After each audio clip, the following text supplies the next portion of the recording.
Oke, teman-teman, terima kasih udah ke lab ya hari ini. Tadi kan kita di kelas udah mempersiapkan, udah absensi. Jadi sekarang kita belajarnya di lab ya. Tentang apa? Nih, kita akan belajar tentang AI. AI itu pasti kalian udah dengar mungkin ya, tapi seenggaknya pasti belum paham lebih apa yang dimaksud dengan AI. Nah, kita sekarang akan mencoba untuk mengoperasikan. Setelah mengoperasikan AI, kita coba aplikasikan dan kita kolaborasikan dengan kelas kita. Karena kita jurusan DKV, berarti nanti di akhir kita akan membuat sebuah proyek terbuat dari AI. Ya, siap? Oke.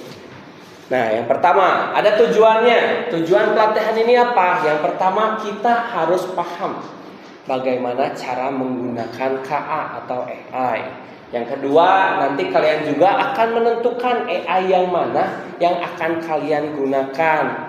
Sekarang kan mungkin kalian nggak tahu ya aplikasi AI apa aja. Tahu nggak?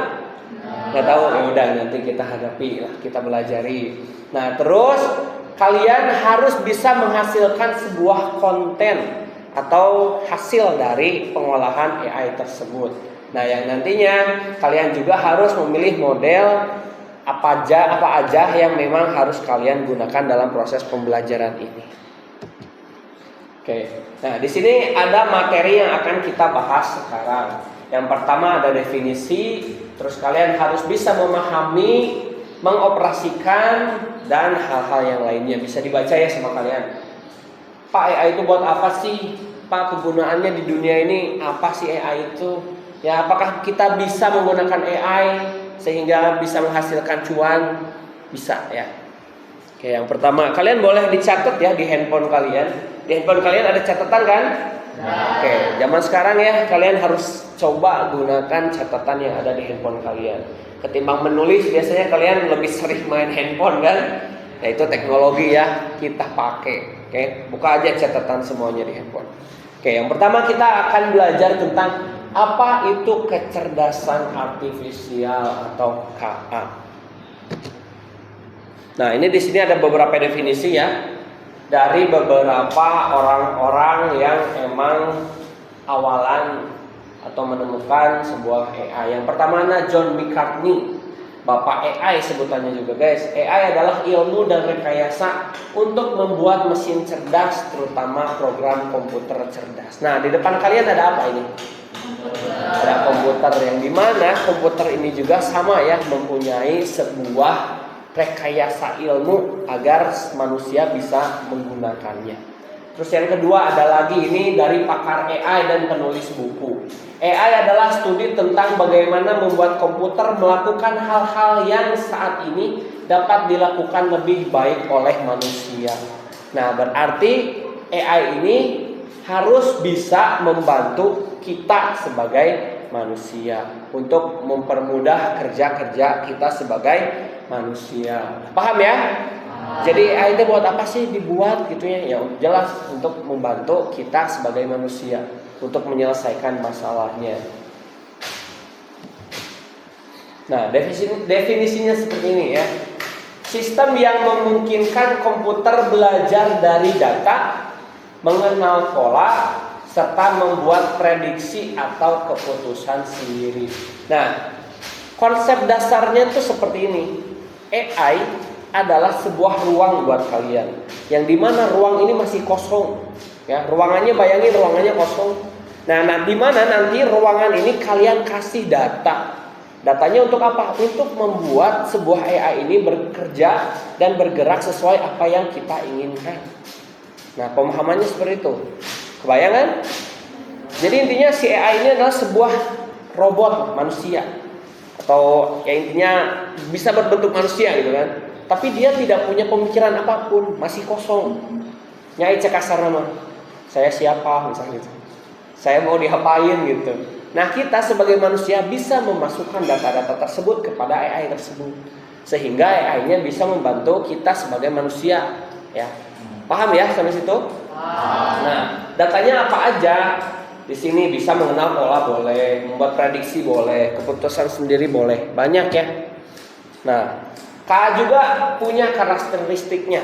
Yang pertama, KA belajar dari data. atau machine learning. Nah, datanya nanti apa aja nanti kita lihat. Yang kedua, KA mampu beradaptasi dan meningkatkan performanya.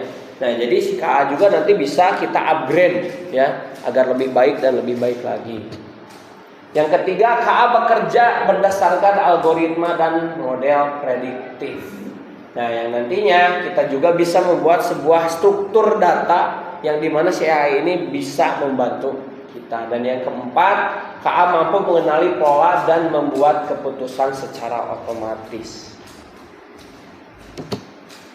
Oke, manakah yang lebih baik menurut kalian, manusia atau robot? Yuk, ya. Kalau dilihat secara yang tadi, jadi manusia dan AI itu harus bisa bekerja sama. Jangan sampai kita kalah sama KA atau sama AI, ya. Ngeri sebenarnya kalau misalkan kita digantikan, kinerja kita digantikan sama AI. Ngeri. Jadi nanti kita kerja apa? Ya, di dunia udah ada loh yang digantiin. Ada yang tahu? Pengganti peran manusia, pekerjaan manusia yang udah dikalahkan sama AI. Ada yang tahu? Tidak? Kalian punya email? Punya. Menurut kalian pekerjaan apa yang dikalahkan oleh email? Ada yang tahu? Kita email ngirim apa? Kirim surat. Adakah yang digantikan sama email ini? Tukang pos. Ya dulu waktu zaman Bapak nggak ada email, Bapak mau ngirim surat ya, pasti harus lewat pos. Sekarang kan nggak perlu, ya. Menggunakan apa? Email, internet. Ya. Nah itu bahaya sebenarnya. Tapi bisa lihat di depan. Kecerdasan artifisial itu yang pertama tidak memiliki perasaan. Jadi nggak punya perasaan AI mah, ya nggak usah diambil hati gitu. Ya hanya mengikuti instruksi saja. Tapi kalau manusia bisa berpikir sendiri dan memiliki perasaan, punya kreativitas, bisa berinovasi dan menciptakan sesuatu hal yang baru. Nah yang kedua, belajar dari data tuh kan. Jadi si AI ini belajarnya dari data yang kita kasih sebagai manusia. Nah beda lagi kalau sama manusia. Manusia bisa belajar banyak hal kan. Dari apapun itu kita bisa belajar. Yang ketiga, hanya memahami hal yang ada dalam datanya. Jadi ketika misalkan kita memberikan instruksi kepada AI, disuruh duduk, ya dia ngertinya duduk doang. Dia bisa belajar sendiri nggak untuk berdiri? Tidak, ya. Kecuali kita sebagai manusia menyuruh AI ini harus berdiri baru bisa. Nah terus hanya bisa membuat keputusan berdasarkan angka dan pola. Nah kalau misalkan ini misalkan ya, kamu kalau misal ini kita suruh ke AI di depan ada balong misalkan. Kalau kamu ketemu balong, kamu nanti loncat ya gitu. Jadi nanti si AI ini akan loncat sendiri kan. Nah kalau misalkan manusia kan nggak harus gitu ya. Manusia mempunyai keputusan sendiri kan. Kalau udah ada balong ya udah tinggal ngajar atau ini kan. Tapi kalau AI, kamu lurus aja maju ke depan. Dia lihat balong tetap aja jatuh ya jatuh gitu. Nah itu karakteristik dari AI. Ya, paham sampai sini? Paham. Oke. Nah jadi yang harus kalian perhatikan. Ya, jika KA diberi data yang salah atau tidak cukup banyak, maka prediksinya juga bisa salah. Oleh karena itu, semakin baik data yang digunakan untuk melatih KA, jadi hasilnya nanti akan semakin bagus atau semakin akurat. Itu, ya. Boleh, Diva? Di situ kan ada tertulis data. Jadi di dalam data itu biasanya apa saja buat perintah itu KA-nya. Oke. Kita lanjutin ya. Nah ini pertanyaan dari Diva. Apa saja Pak biasanya yang harus kita infokan atau kita beri instruksi kepada data? Nah ini ada komponen utamanya dulu ya. Harus ada data, harus ada algoritma, harus ada model KA, infrastruktur, antarmuka, dan keamanan. Nah, untuk menjawab pertanyaan Diva, ini prinsip kerja dari KA. Nah, prinsip kerjanya cuma 3. Masukan, proses, baru keluaran. Nah, di sini yang tadi Diva pertanyakan adalah data. Datanya apa saja? Yang pertama bisa membuat sebuah pertanyaan. Jadi kita sebagai manusia bisa memberikan pertanyaan kepada KA tersebut.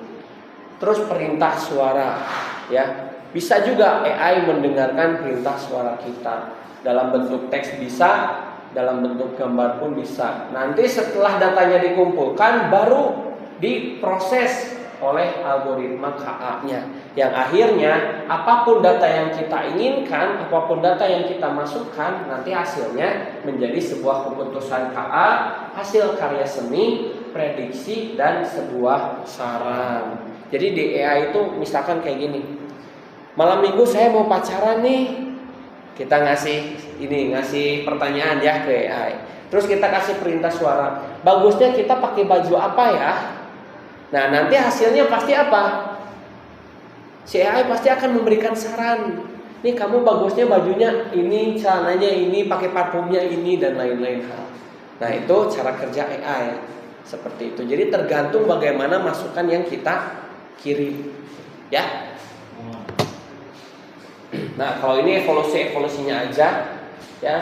Jadi K itu berawal dari aturan logika, era simbolis, era pembelajaran mesin, dan era deep learning. Kalau deep learning itu sekarang lagi dipelajari, ya, dan harus benar-benar dicoba untuk memajukan kita sebagai manusia agar bisa berdampingan dengan KA. Nah, di sini ada subkategori KA. Yang pertama ada ASI, atau ASI itu artificial super intelligence, yang dimana ASI ini nomor 1 bisa melampaui kemampuan manusia. Bayangkan ya guys, lamun misalkan ieu mah, kalian tahu Ronaldo main bola? Kalau misalkan Cristiano Ronaldo membuat sebuah AI untuk menggantikan dia sebagai pemain bola, bisa nggak? Bisa nggak? Ya, sebenarnya bisa, asalkan kalian membuat KA atau membuat kecerdasan artifisialnya yang berbentuk ASI atau melampaui kemampuan manusia.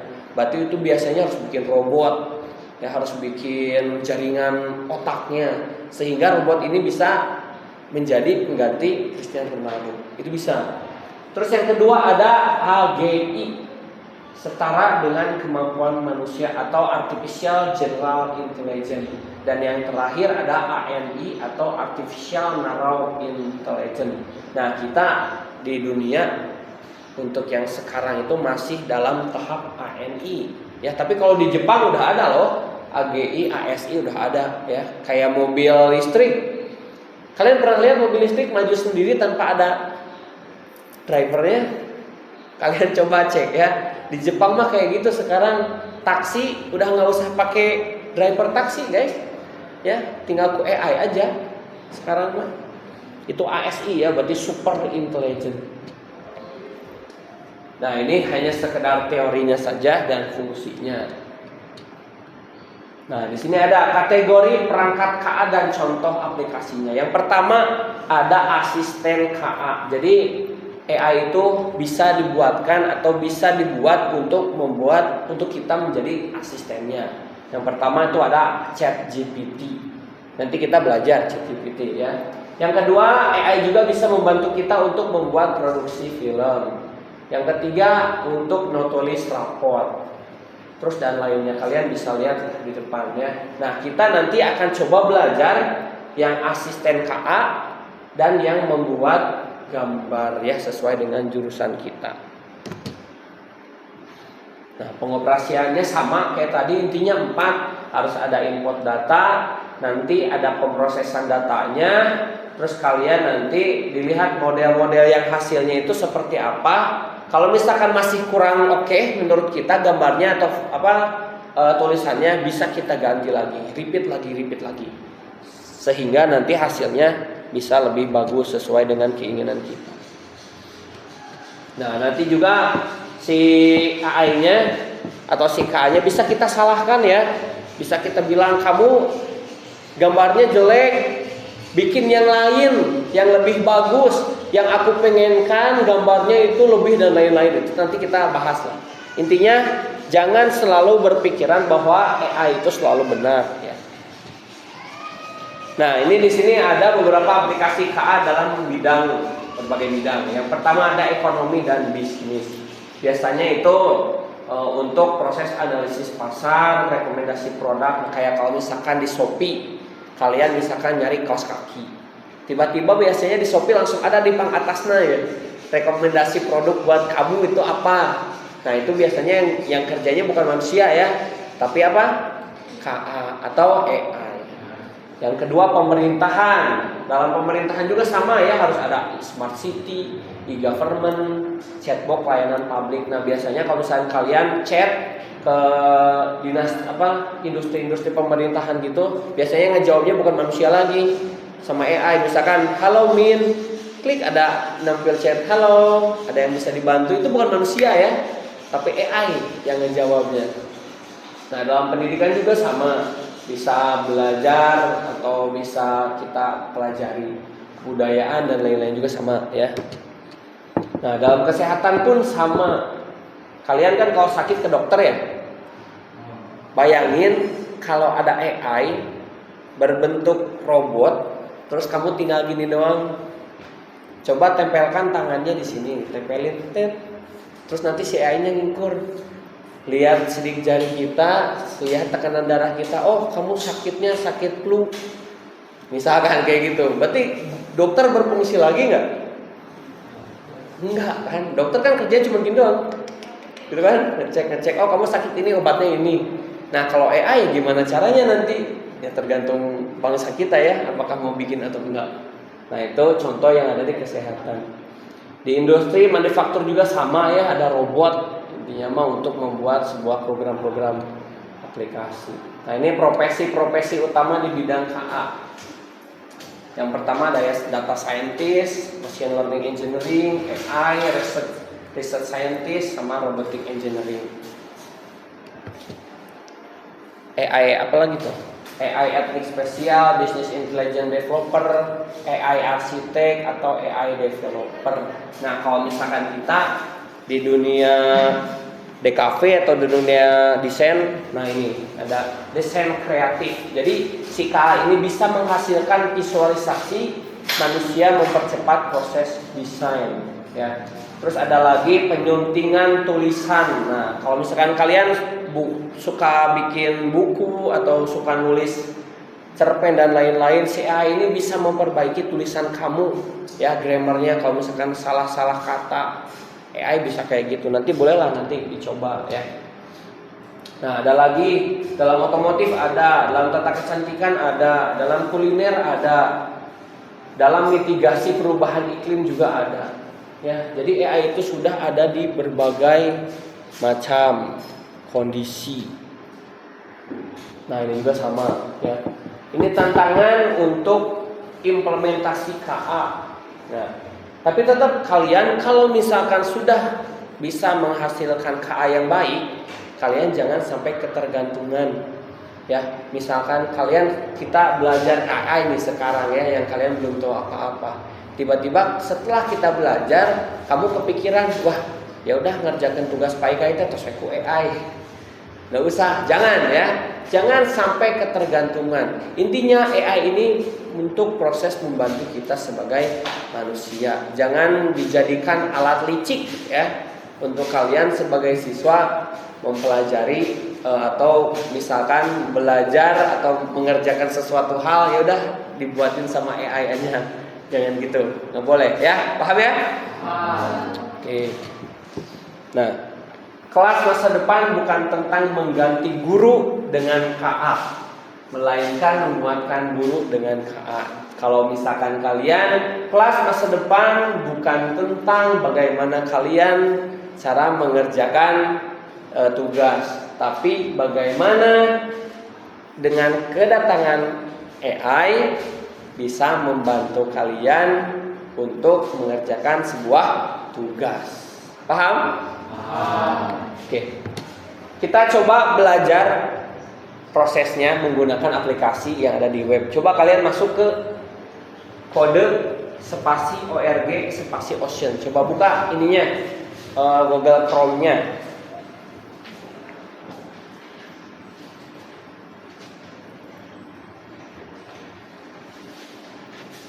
Coba buka.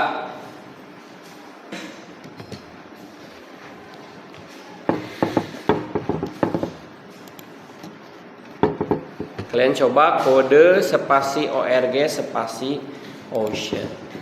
Kita mulai bareng-bareng ya.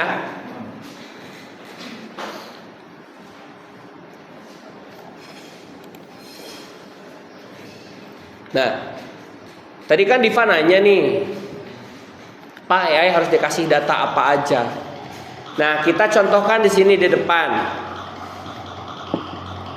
Ini di sini ada AI. Gambarnya apa ini? Kotak bulat ya. Nah, ini adalah AI. Nah, jadi si AI ini akan menanya kepada kalian, apakah ini ikan atau tidak. Nah, berarti si AI kan nanti minta data nih. Ini menurut kalian ikan atau bukan? Berarti kalian pilih not fish ya. Coba kalian pilih not fish. Nah, terus ini apa? Ikan. Ikan ya? Nah, tinggal kamu checklist fish. Ini ikan bukan? Bukan, not fish. Ini juga bukan. Ini juga ikan. Nah, setelah selesai, nanti kamu tinggal coba di continue ya. Cuman coba dulu aja sampai 30. Nah, ininya baru 5 ya Bapak ya. So kalian sendiri coba.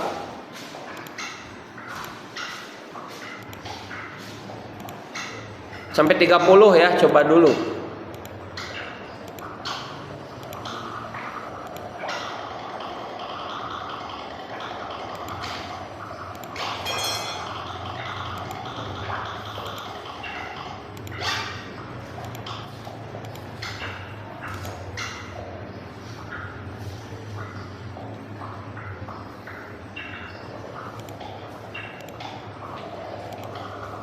Sok coba bisa nggak? Sampai 30 udah itu berapa Pak? Bisa nih? Ya udah itu.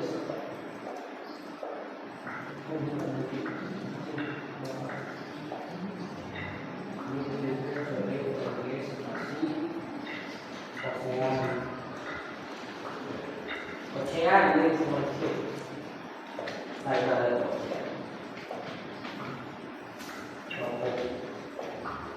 Coba ya sampai 50 boleh lah. Continue lagi continue. Ayo udah 50, wah 100 cukup. Udah 50 berarti ilham. Oke, kamu coba continue. Nanti hasilnya seperti apa?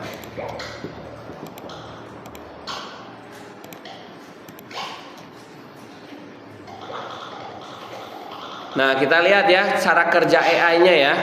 Apakah akan dibedakan mana yang ikan atau mana yang bukan ikan? Tuh, ini ikan bener.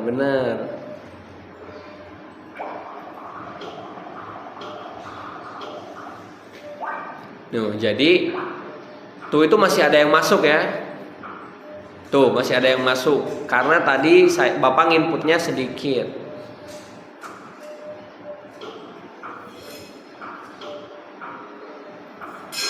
Nah, jadi cara kerja AI itu seperti ini. AI kita berikan data-data ikan yang sehingga nanti AI-nya akan memilih mana ikan dan mana yang bukan ikan. Coba continue lagi. Nah, coba lihat yang Bapak, apakah masih ada ikan atau data ikan yang masih ke bawah? Ada nggak? Kalau kalian ada nggak yang bukan ikan di sini? Ada ya? Kenapa seperti itu? Karena data yang kalian inputkan masih belum banyak ya. Nah, itu cara kerja AI yang simple ya. So, kalian coba lagi. Nah, untuk step kedua, kalian akan lihat tugasnya selanjutnya apa lagi.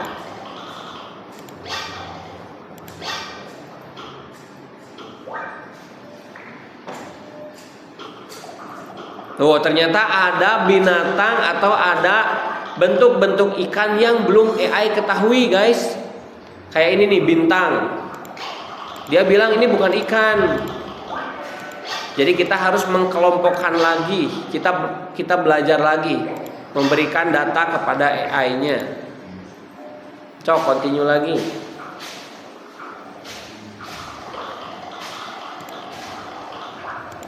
Nah, sekarang kita belajar lagi. Ini pertanyaannya, does this belong in the water? Apakah produk ini atau apakah barang ini emang ada di air atau tidak? Ya, kalau tidak ya berarti tidak. Ini ikan di air. Ini keong ada di air nggak? Ada atau enggak? Ada ya? Ya udah, yes. So, kalian pilih kayak gitu ya. Sampai 50 boleh.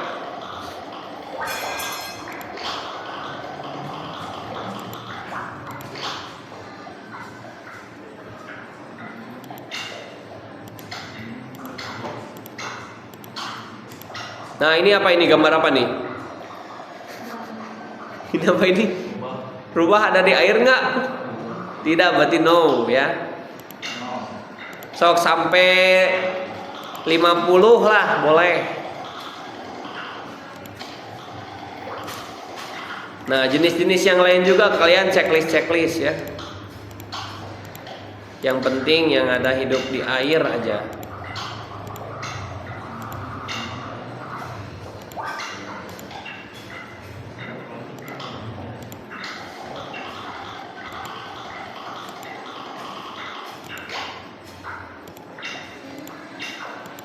Nah, kalau udah selesai di continue lagi ya.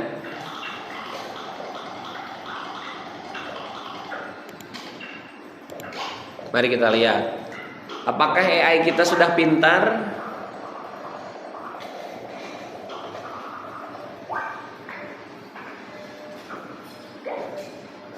Cek orang pintar AI itu.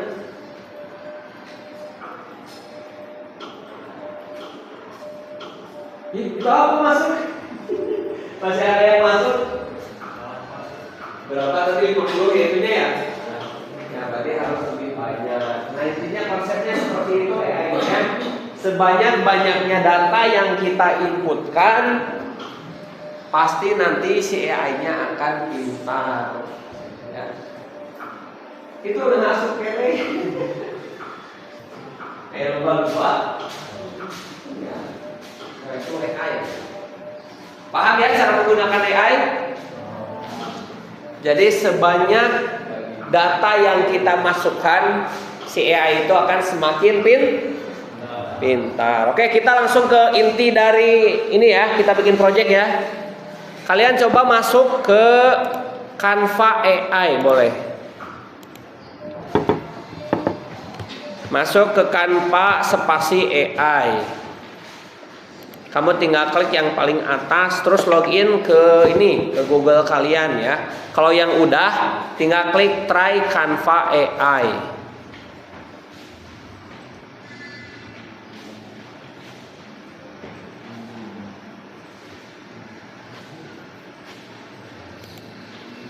Nah, udah sama tampilannya nggak kayak Bapak di depan? Sok coba try Canva AI.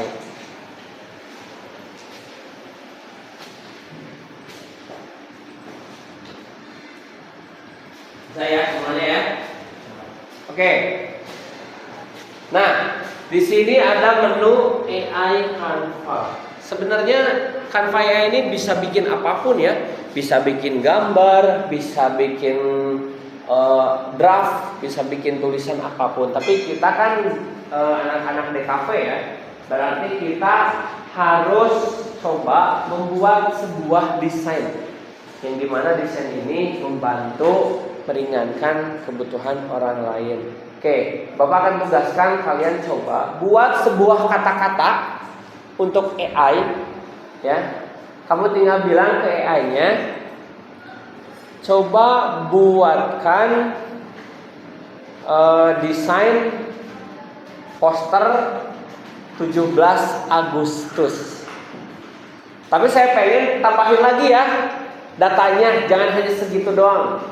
Kalian coba masukin lagi datanya apapun, bebas. Saya pengen lihat bagaimana hasilnya. Intinya semakin banyak data yang diinputkan, hasilnya insya Allah semakin bagus.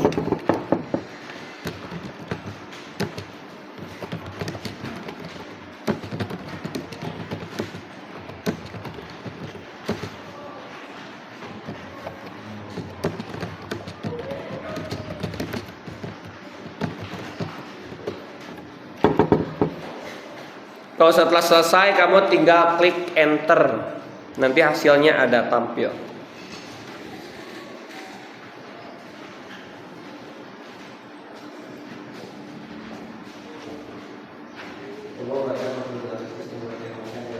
Boleh, kau gas.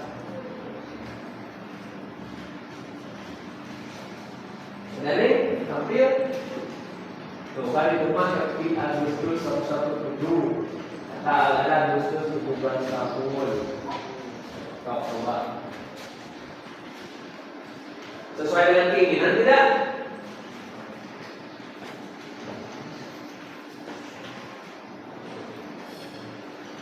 Oh, kalian coba bikin prompt atau bikin kata-kata sesuai dengan yang kalian inginkan. Kalau sudah tinggal klik kirim. Nanti AI itu akan tiba-tiba membuatkan desain sesuai dengan yang kalian inginkan. Apa itu promptnya? Buatkan desain poster Agustus dengan background bendera merah putih seorang anak dengan memakai ikat kepala. Tapi anaknya ada tapi bukan di Indonesia ya. Iya. Oke. Nah, ini dalam Canva AI ya. Ada lagi yang lebih oke. Ya, selain Canva AI, namanya adalah ChatGPT. So, kalian coba buka ChatGPT guys. Nah, kalau ChatGPT juga sama ya, tinggal login ya.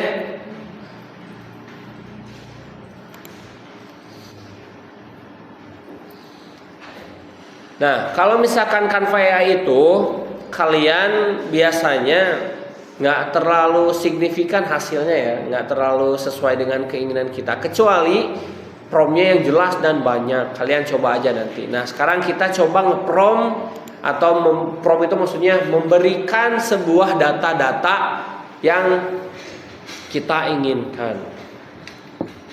Sama ya, masih buatkan poster. Tapi sebelumnya kalian harus coba buat si AI-nya menjadi orang yang pintar. Jadi prompt yang pertama yang harus kalian lakukan adalah seperti ini. Bapak contohin ya.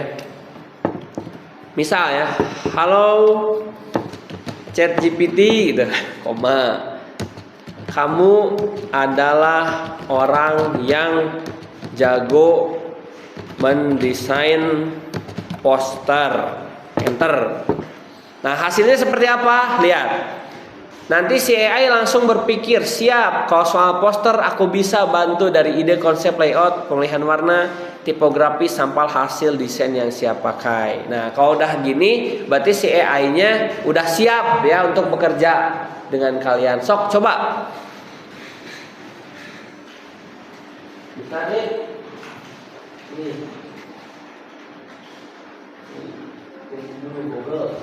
Google.com. Kalau ada GPT, terserah kamu mau dibikin apa. Kamu ada satu desainer yang sekarang karya sendiri yang menunjukkan. Ilham coba masukin datanya yang banyak ya, seperti nama acaranya, hadiahnya apa aja, Agustus nanti mau ngadain apa, ya door prize-nya berapa. So kalian coba tuliskan di ChatGPT. hasilnya nanti akan seperti apa.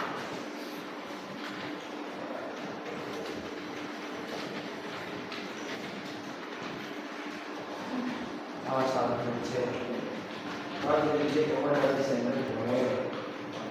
Tapi.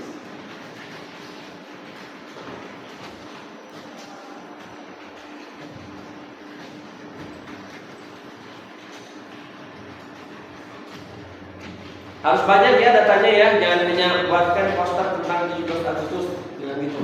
Di daerah Cisayong misalnya, di daerah kalian, dengan background apa gitu, dengan sponsor apa gitu sob, dengan hadiah yang banyak sok lah, terserah kalian. Bapak juga mau bikin.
Oke, kita coba ya.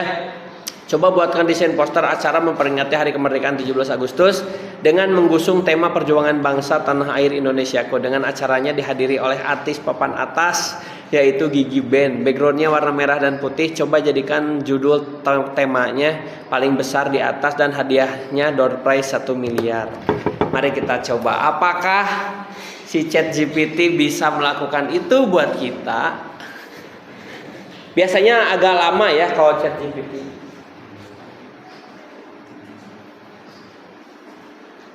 Biasanya agak lama ChatGPT. Makanya dalam satu hari ChatGPT hanya bisa membuat 3 gambar saja. Ya, kecuali kamu bayar. Oke, kita lihat punya Bapak ya. Lihat dulu ya. Belum. Oke, kita tunggu ya. Sampai sini paham ya bagaimana cara kerja AI? Paham ya guys? Lagi bikin kan itu ya? Oke, kita tunggu ya.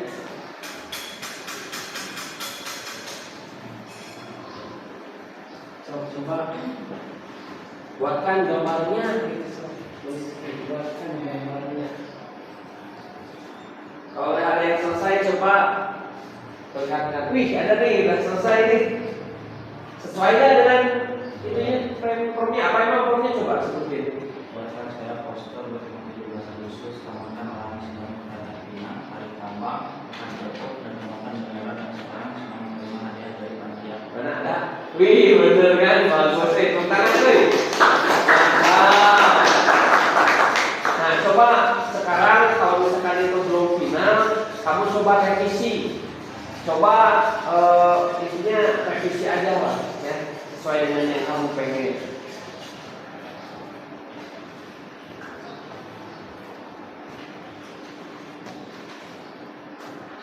Mana jadi? Jadi buatkan desain tema 17 Agustus dengan suasana di kampung yang indah. Mana udah? Kampungnya indah ya? Wih, mantap. Mulanya. Kamu coba revisi ya. Kamu coba revisi orang-orangnya yang banyak. Itu ada berapa orang orangnya? Kita tidak tahu. Buatkan jadi orangnya 100 orang coba. 17 Agustus 45. Gimana ini jadinya? Sesuai nggak dengan itunya? Sesuai. Mantap, sok coba revisi. Wah, ini dilihat menurut Bapak. Perjuangan bangsa tanah air Indonesia 17 Agustus 2020. Hadirilah Gigi Band, door prize 1 miliar. Oke, kenapa Gigi Band-nya tidak tampil? Sepertinya emang ChatGPT-nya belum mengenal ya Gigi Band seperti apa. Kayak gitu. Kita revisi ya. Buatkan desain yang lebih menarik dan lebih berwarna. Tanpa Gigi Band lah boleh. Yang penting desainnya berwarna ya. Nah, jadi sama ChatGPT mau ngobrolnya kayak temen aja guys, nggak apa-apa. Oh boleh kali. Sesuai kan? Buatkan saya desain pokok terus ya. Coba revisi. Coba revisi. Happy Independence Day. Nah, jadi pekerjaan ChatGPT ini sebenarnya udah bisa mengganti kerjaan kita ya sebagai desainer. Cuman tetap ya, jangan langsung di copy paste ini hasil karya AI itu. Kalian coba buat yang lebih bagus. Intinya seperti itu. Ya, bagaimana cara AI membantu kita sebagai desainer agar membantu kelangsungan pekerjaan kita. Jangan sampai jadi terkalahkan ya.